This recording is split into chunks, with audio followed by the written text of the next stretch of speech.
बिस्मिल्लाहिर्रहमानिर्रहीम। अस्सलाम वालेकुम। पाकिस्तानियों की आवाज़ के साथ मैं हूं मदीहा अल्मास खान और मैं हूं माहा इकबाल। आगे बढ़ते हुए बात करेंगे, ईरान का पाकिस्तानी हुदूद में मिसाइल से हमला हुआ है। 2 बच्चे जाँ बहक हो गए, 3 बच्चियां शदीद जख्मी। मिसाइल आबादी वाले इलाके सब्ज कोह में गिरे। पाकिस्तान की फजाई हुदूद की खिलाफ वर्जी की शदीद मजम्मत। ईरानी नाज़िमुल उमूर की वजारत खारिजा तलबी हुई, शदीद एहतजाज रिकॉर्ड कराया। तर्जुमान दफ्तर खारिजा ने कहा है, सरहदी खिलाफ वर्जी की मुकम्मल जिम्मेदारी ईरान पर आयद होती है। पाकिस्तान की खुद मुख्तारी और सालमियत की खिलाफ वर्जी मुकम्मल तौर पर नाकाबिल कबूल है। ईरान का पाकिस्तानी हुदूद में मिसाइलों से हमला, 2 बच्चे जाँ बहक। मिसाइल बलोचिस्तान के जिला पंजगोर के आबादी वाले इलाके सब्ज कोह में गिरे। हमले में 3 बच्चियां जख्मी हुई हैं। पाकिस्तान ने ईरान की जानिब से फिजाई हुदूद की खिलाफ वर्जी और पाकिस्तानी हुदूद में हमले की शदीद मजम्मत की है। तर्जुमान दफ्तर खारजा के मुताबिक ईरानी नाज़िमुल उमूर को वजारत खारजा में तलब करके पाकिस्तान ने शदीद एहतजाज किया। पाकिस्तान ने तेहरान में ईरानी वजारत खारजा से भी शदीद एहतजाज रिकॉर्ड कराया है। तर्जुमान दफ्तर खारजा का कहना है कि ईरान ने पाकिस्तानी फिजाई हुदूद की बिला इश्तिहार खिलाफ वर्जी की। हमला पाकिस्तान की खुद मुख्तारी के खिलाफ है, किसी सूरत काबिल कबूल नहीं। संगीन नताइज की जिम्मेदारी मुकम्मल तौर पर ईरान पर आयद होगी। ऐसी एक तरफा कार्रवाइयाँ 2 तरफा ताल्लुकात को शदीद नुकसान पहुँचाएंगी। ईरानी फिजाई खिलाफ वर्जी पर बखसूस सियासी जमात इंतशार फैलाने में मसरूफ है। सोशल मीडिया अकाउंट्स भारतीय अकाउंट से मिलकर प्रोपेगेंडा कर रहे हैं और ट्वीट्स और पोस्ट लगाकर मुल्क की सालमियत के खिलाफ जहर उगला जा रहा है। सियासी जमात के कारकुनों ने मुल्क की खुद मुख्तारी से मुताल्लिक गुमराहकुन मालूमात फैलाई। वक्त का तकाजा है कि मुल्क की खातिर यकजान होकर इंतशार की सियासत के बजाय अमन का पैगाम दिया जाए। ईरानी फिजाई खिलाफ वर्जी पर मखसूस सियासी जमात इंतशार फैलाने में इस वक्त मसरूफ है। सोशल मीडिया अकाउंट से मिलकर प्रोपेगेंडा किया जा रहा है, ट्वीट्स और पोस्ट्स लगाई जा रही हैं, मुल्क की सालमियत के खिलाफ जहर उगला जा रहा है। सियासी जमात के कारकुनों ने मुल्क की खुद मुख्तारी से मुताल्लिक गुमराहकुन मालूमात फैलाई और वक्त का तकाजा है कि मुल्क की खातिर यकजान होकर इंतशार की सियासत के बजाय अमन का पैगाम दिया जाए। इलेक्शंस 8 फरवरी को ही होंगे, ये आईनी तकाजा है। पाकिस्तान में आम इंतखाबात की तैयारियां जारी हैं। सबको वोट डालने का मौका फराहम करना हमारी जिम्मेदारी है। अवाम 5 साल के लिए आइंदा हुकूमत मुंतखब करेंगे। तनकीद का हक सबको है, मगर फैसला अदालतों ने ही करना है। इलेक्शन का इनकाद मुआशी इस्तेहकाम की जानिब अहम कदम है। इक्तिसादी आशारियों को बेहतर करने के लिए पूरी मेहनत कर रहे हैं। निगरान वज़ीर आज़म अनवारुल हक काकड़ का अमरीकी टीवी को इंटरव्यू, उन्होंने कहा कि IMF की कड़ी शराइत भी पूरी कर रहे हैं। इलेक्शन में फुल प्रूफ सिक्योरिटी इंतजाम के लिए इलेक्शन कमीशन मुतहरिक। इलेक्शन कमीशन ने सिक्योरिटी से मुतालिक अहम इजलास कल तलब कर लिया है। इजलास में चारों सूबों के सेक्रेटरीज, IGs, वजारत दाखिला, वजारत दिफा और सिक्योरिटी इदारों के हुक्काम शिरकत करेंगे। इजलास की सदारत चीफ इलेक्शन कमिश्नर करेंगे। इजलास में आम इंतखाबात से मुताल्लिक सिक्योरिटी मामलात पर गौर किया जाएगा। शेख रशीद को NA-56 रावलपिंडी से इलेक्शन लड़ने की इजाजत मिल गई है। लाहौर हाई कोर्ट ने फैसला सुना दिया है। अदालत ने रिटर्निंग ऑफिसर के फैसले को बरकरार रखा है। कागजात नामजदगी मंजूरी के खिलाफ दरखास्त को खारिज कर दिया गया। जस्टिस अली बाकिर नजफी की सरबराही में 3 रुकनी बेंच ने फैसला सुनाया है और दूसरी तरफ 9 मई हमला केस में शेख रशीद को अदालत में पेश कर दिया गया। जमानत खारिज होने पर उन्हें कल अदालत से गिरफ्तार किया गया था। इलेक्शन कमीशन के सेक्रेटरी उमर हमीद का इस्तीफा मंजूर कर लिया गया। डॉक्टर सैयद आसिफ नए सेक्रेटरी तैनात कर दिए गए हैं। नोटिफिकेशन के मुताबिक नए सेक्रेटरी को 1 साल के कॉन्ट्रैक्ट पर तैनात किया गया है। इस्लामाबाद से रिपोर्ट देखिए। सेक्रेटरी उमर हमीद का इस्तीफा मंजूर कर लिया गया। उनकी जगह डॉक्टर सैयद आसिफ ने सेक्रेटरी इलेक्शन कमीशन तैनात कर दिए गए हैं। नोटिफिकेशन के मुताबिक special secretary doctor Syed Asif Hussain को 1 साल के कॉन्ट्रैक्ट पर सेक्रेटरी इलेक्शन कमीशन तैनात किया गया है। इलेक्शन कमीशन में मजीद तबादले भी किए गए हैं। सूबाई इलेक्शन कमिश्नर पंजाब सैयद गुल को तब्दील करके DG इलेक्शन सेल तैनात कर दिया गया है, जबकि additional DG election Islamabad Mohammad Farid Afridi को तब्दील करके सूबाई इलेक्शन कमिश्नर बलोचिस्तान तैनात कर दिया गया। सूबाई इलेक्शन कमिश्नर बलोचिस्तान एजाज चौहान को सूबाई इलेक्शन कमिश्नर पंजाब तैनात कर दिया गया है। वेलकम बैक नाज़रीन। अभी खबर है कोयटा से। कोयटा के इलाके जरगून रोड पर धमाका हुआ है। 6 अफराद के जख्मी होने की इत्तलात हैं। जख्मियों में पुलिस एहलकार, राकिब बच्चे भी शामिल हैं।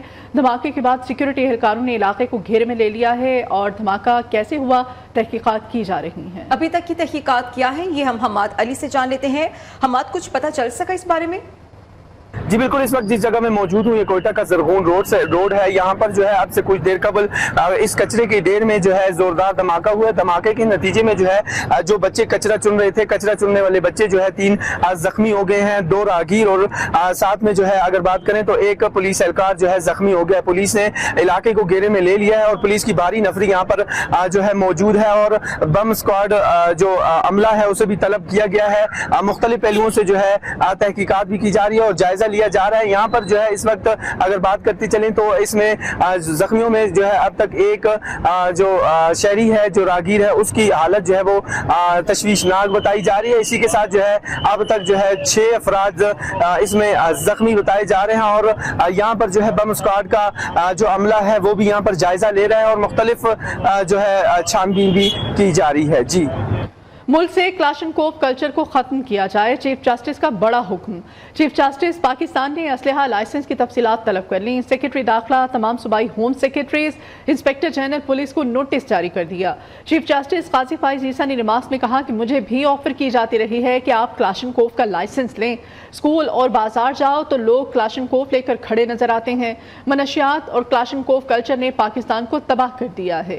اس طرح کالے شیشے لگا کر بڑی بڑی گاڑیوں میں کلاشنکوف لے کر دنیا میں کوئی نہیں گھومتا. آئی جی ایسے کلاشنکوف کے کاغذ دے رہے ہیں تو کیوں نہ ان کے خلاف کارروائی ہونی چاہیے.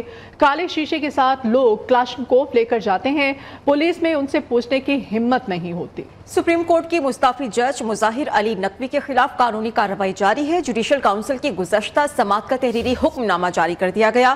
حکم نامے کے مطابق موجودہ حالات میں جوڈیشل کونسل کی کارروائی کے خلاف حکم امتناع کی درخواست قابل قبول نہیں ہے. درخواست گزار سابق جج کی وکیل کو کونسل میں شکایت کنندگان کو کیس میں فریق بنانے کی نقطے پر سنا گیا. عدالت سمجھتی ہے کہ جوڈیشل کونسل میں ریٹائرڈ جج کے خلاف شکایت کنندگان موجودہ کیس میں فریق ہیں. خبر دیں آپ کو کہ محکمہ تعلیم سندھ کے 224 ملازمین کو برطرفی کے باوجود تنخواہیں جاری ہونے کا انکشاف ہوا ہے. ڈائریکٹر ایجوکیشن نے اکاؤنٹ جنرل سندھ کو آئی ڈیز اور تنخواہیں بند کرنے کے لیے لیٹر لکھ دیا ہے. ان ملازمین کو طویل غیر حاضری کے باعث ملازمتوں سے برطرف کیا گیا ہے. تفصیلات اس بارے میں لیتے ہیں ہمارے نمائندے شفقت عزیز سے. جی شفقت. دیکھیے، کراچی میں جو محکمہ تعلیم ہے اس کے 224 برطرف ملازمین ہیں، ان کی تنخواہیں مسلسل جاری ہونے کا انکشاف سامنے آیا ہے. یہ 224 ملازمین ہیں جو عرصہ دراز سے غیر حاضر سے ان کے خلاف محکمہ ذاتی کارروائی کے بعد ان کی آئی ڈیز بند کی تھی، لیکن ان کی تنخواہیں جو ہیں وہ جاری تھی. جس پر ڈائریکٹر اسکول ہیں ویار محمد ولادی، انہوں نے ایک خط لکھا ہے ایڈیٹر جنرل سندھ کو کہ ان کی تمام کی آئی ڈیز بند ہیں، لہٰذا ان کی تنخواہیں بھی بند کی جائیں. اس حوالے سے ان کا یہ کہنا تھا کہ ان جو محکمہ تعلیم کے افسران اور ملازمین کو نوٹسز جاری کیے لیکن کوئی جواب نہیں آیا. اس کے بعد انہیں جو ہے کارروائی کا سامنا کرنا پڑا اور تمام افراد کو جو ہے ملازمت سے برطرف کر دیا ہے. ان غیر ملازمین کی تنخواہیں جو جاری ہوئی ہیں اس سے قومی خزانے کو جو ہے وہ کروڑوں روپے کا نقصان بھی پہنچا اور جس کے ذمہ دار جو ہے وہ محکمہ تعلیم کے چند کرت افسران ہیں. جی ٹھیک ہے، بہت شکریہ آپ کا شفقت. وفاقی کابینہ نے وزیر صحت کی ایڈوائس پر جان بچانے والی 4 ادویاتی قیمتوں کی کمی کی منظوری دے دی ہے. یہ ادویات آئی سی یو میں داخل مریضوں کے لیے استعمال ہوتی ہیں. کون کون سی ادویات کی قیمتوں میں کتنی کمی ہوئی ہے یہ جاننے کے لیے ہم نے رابطہ کیا ہے ہمارے نمائندے توصیف عباسی سے. توصیف، کیا اپڈیٹ کریں گے آپ ہمیں؟ وفاقی وزیر صحت ڈاکٹر ندیم جان کی ایڈوائس پر فیڈرل کیبنٹ کی طرف سے مختلف جان بچانے والی ادویات کی قیمتوں میں 55 سے 65% تک کمی کی منظوری دے دی گئی ہے. کولسٹیم تھیٹ سوڈیم انجیکشن ہے، یہ آئی سی یو میں کریٹیکل پیشنٹ جو ہوتے ہیں ان کی جان بچانے کے لیے استعمال ہوتا ہے. اس کی قیمتوں میں مختلف اس کی جو ڈوزز ہیں اس کی قیمتوں میں یہ کمی کی منظوری دی گئی ہے. اس کی 1 ملین یونٹ جو ڈوز تھی اس کی پہلے مارکیٹ میں جو قیمت تھی وہ 2987 روپے تھی، جو اب کم ہو کر 1036 روپے رہ گئی ہے. اسی انجیکشن کی 2 ملین یونٹ جو ڈوز تھی اس کی قیمت پہلے مارکیٹ میں 4564 روپے تھی، جو اب کم ہو کر 1737 روپے، اور 3 ملین یونٹ جو ڈوز تھی اس کی قیمت جو ہے 5855 روپے سے کم ہو کر 2591 روپے رہ گئی ہے. فیڈرل منسٹر ہیلتھ کی طرف سے یہ بھی بتایا گیا ہے کہ انتہائی سنگین معاشی حالات کے باوجود نگران حکومت جو ہے وہ شہریوں کو سہولیات کی فراہمی کے لیے کوشاں ہے، اور منسٹری آف ہیلتھ کی طرف سے جو مارکیٹ میں جعلی ادویات کے خلاف کریک ڈاؤن شروع کیا گیا تھا وہ اس وقت تک جاری رہے گا جب تک مارکیٹ سے ان جو جعلی ادویات ہیں ان کا خاتمہ یقینی نہیں بنایا جاتا. جی धुंध ने फ्लाइट ऑपरेशन और ट्रेन का स्केड्यूल दरहम बरहम कर दिया है। कराची और कोयटा समेत मुख्तलिफ शहरों से लाहौर आने और जाने वाली ट्रेन घंटों लेट हैं। खैबर मेल 4 घंटे लेट, अलामा इकबाल एक्सप्रेस 3 घंटे 20 मिनट लेट हुई, पाक बिजनेस एक्सप्रेस 3 घंटे 10 मिनट ताखीर का शिकार है। अवाम एक्सप्रेस 2 घंटे 50 मिनट लेट है। कराची एक्सप्रेस 2 घंटे 20 मिनट लेट, फरीद एक्सप्रेस, मिल्लत एक्सप्रेस और ग्रीन लाइन भी 2 घंटे से ज्यादा लेट है। ट्रेन लेट होने से मुसाफिरों को मुश्किलात का सामना भी है। धुंध की वजह से लाहौर एयरपोर्ट पर मुत्तादिद परवाजें भी घंटों ताखीर का शिकार हैं। अंदरून और बैरून मुल्क फ्लाइट ऑपरेशन मुतासिर होने से फजाई मुसाफिर भी परेशान हैं। अमेरिका में शदीद सर्दी के बायस हलाकों की तादाद 12 हो गई है। न्यूयॉर्क, फिलाडेल्फिया, बाल्टीमोर और न्यूयॉर्क समेत मुतादिद रियासतों में शदीद बर्फबारी का सिलसिला जारी है। दर्जा हरारत नुक्ता-ए इंजमात से नीचे आ गया है। स्कूल और सरकारी दफातर बंद हैं। हज़ारों परवाजें मनसूख। बरतानिया में भी बर्फबारी और शदीद सर्दी की वजह से मामूलात ज़िंदगी मुतासिर हो गए। हुकाम की जानिब से लोगों को गैर ज़रूरी सफ़र न करने की हिदायत सामने आई हैं। कैनेडा के सूबे अल्बर्टा में खून जमा देने वाली सर्दी पारा -43 डिग्री सेंटीग्रेड तक गिर गया। रिपब्लिकन पार्टी से सदर के इलेक्शन के लिए टिकट के उम्मीदवार भारतीय नयात बिजनेसमैन विवेक रामास्वामी डोनाल्ड ट्रंप के हक में दस्तबरदार हो गए। भारतीय नयात उम्मीदवार अमरीकी सदारती इलेक्शंस की दौड़ से बाहर हो गए। उन्होंने साबिक सदर ट्रंप की हिमायत का ऐलान कर दिया है। गुज़श्ता रोज रियासत आयोवा में रिपब्लिकन पार्टी की मुमकिना उम्मीदवार के लिए होने वाली रायशुमारी में भारतीय नयात अमरीकी ताजिर रामास्वामी 7.7% वोट हासिल करके चौथे नंबर पर रहे थे। रायशुमारी में ट्रंप 56% वोट लेकर फातेह करार पाए। इस बुलेटिन से इतना ही। देखते रहिए नियम।